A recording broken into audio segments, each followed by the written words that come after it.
Hey, I'm Brad. Welcome back to the Banger Hanger for another episode of Overkill Reviews. You know, it's our weekly metal review show. Sometimes we give you two, sometimes we even give you more. So there's big news in the world of Brad. I stepped down from my full-time job to focus on freelancing and touring. So in June, I'm going on a couple weeks run with my friends Bearings, and then in July, I'm heading over to Europe with Frontierer. Check those dates. If I'm coming to your area, buy a ticket to support my friends and come hang out. I might bring some Aggressive Tendencies pins or maybe stickers or some shit, and I'll give you some shit. Maybe. We'll see.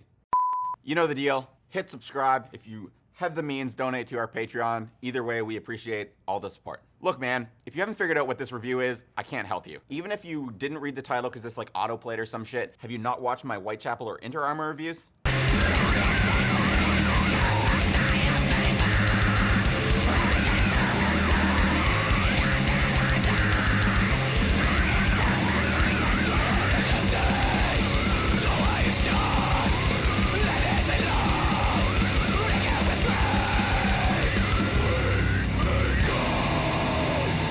Yep, they are truly living up to their proclaimed genre of harsh, grinding death. It's a new album by Full of Hell called Weeping Choir, out now on Relapse Records. I've been following this band for a very long time, but in case you haven't, let me give you the Cliff's Notes.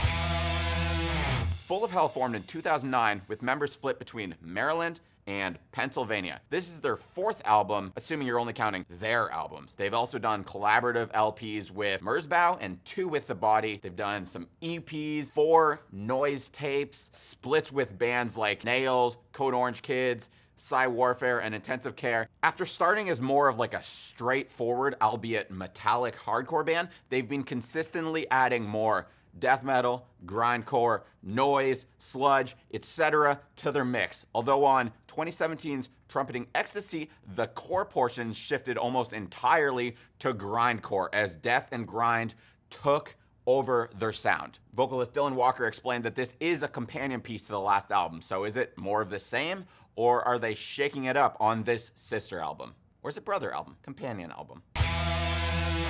Opener Burning Myrrh played earlier, and it certainly has all the trademarks of their death/grind sound. One of my favorite parts is the off-kilter, stuttering drum beat. Despite his name being Dave Bland, his playing is anything but, adding personality through both his musicality and his personality. So I specifically chose the part that played earlier to cut so I didn't give it away, but a little bit later they add a little bit more of the hardcore flavor that comes through later in the song Downward. So right off the bat, this feels like it might be a more comprehensive look at the band's sound. 4 tracks deep, after essentially giving a masterclass on death metal and grindcore, the band get to an overwhelming, harsh noise track that once again takes a previously prominent element, brings it back up, and gives it its chance to shine. This only furthers my feelings that this might be their most complete release yet. Oh, and by the way, if you're into this noise making thing and you do harsh noise, or you just want to add harsh noise to your band sound, which you should always do, guitarist Spencer Hazard actually sells his own affordable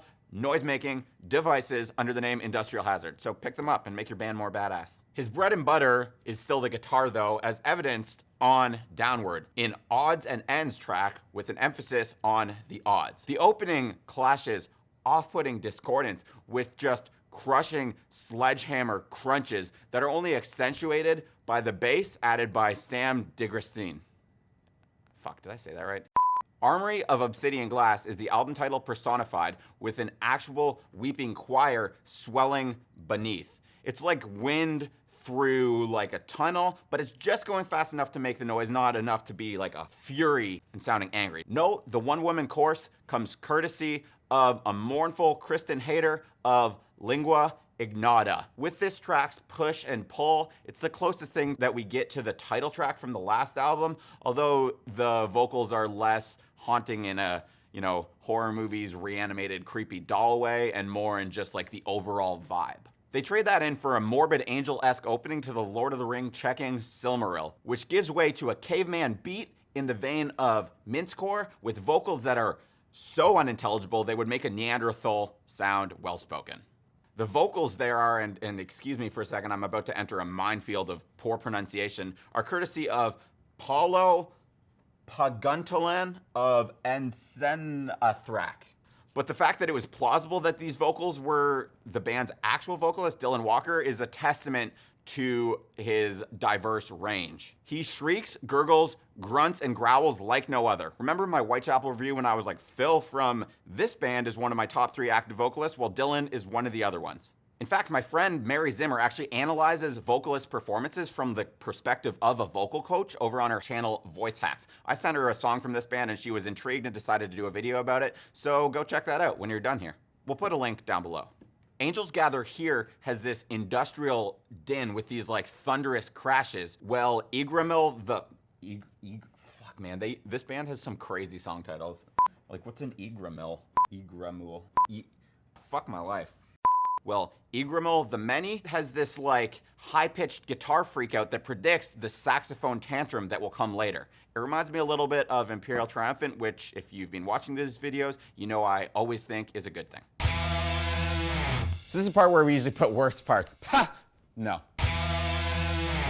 Full of Hell are the rare band that actually have a unique sound, which doesn't really happen that much these days because so much has been done. Part of this can likely be attributed to the fact that their influences are never cookie cutter. Their grindcore side is more Discordance Access than Napalm Death, and their death metal is more, you know, Incantation, Demolish than Cannibal Corpse and Obituary. Speaking of, so many fusion genres don't end up being an accurate representation of the components that make them. You know, a lot of death grind bands these days just sound like a almost technical death metal band, with the grind just being a nod to their past sounds. But Full of Hell are an honest-to-God death/grind band. But they're also so much more. I'm super glad to hear them bring back the hardcore and noise styles and give them room to breathe and come into their own here. They perfected their death grind sound on their last album. Now they took a step back and started reincorporating everything that got them there. Weeping Choir takes you on an emotional journey,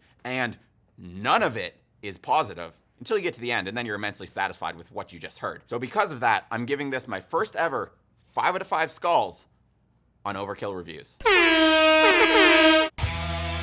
So for shoutouts this week, I'm gonna keep it short and sweet. It would be weird to not shout out the band from which Full of Hell got their name. So out now is Entombed's Clandestine Live on 3-man recordings. It's a live album recording of that classic sophomore album from the band. The first go through of the album is like a symphonic orchestra doing it, and then the band actually plays through. And also out now, Veil of Panath and their Accursed EP, which is out on Willowtip Records. It's technical death metal, as you would expect from Willowtip Records. It's good. All right, so that's all for me today. Check out the album all the way through. It's like pretty short, so you have no excuse. And then let me know in the comments if you agree that it's perfect. If I'm talking out of my ass, I'm not, because I'm right, but talk to me in the comments anyways. See ya.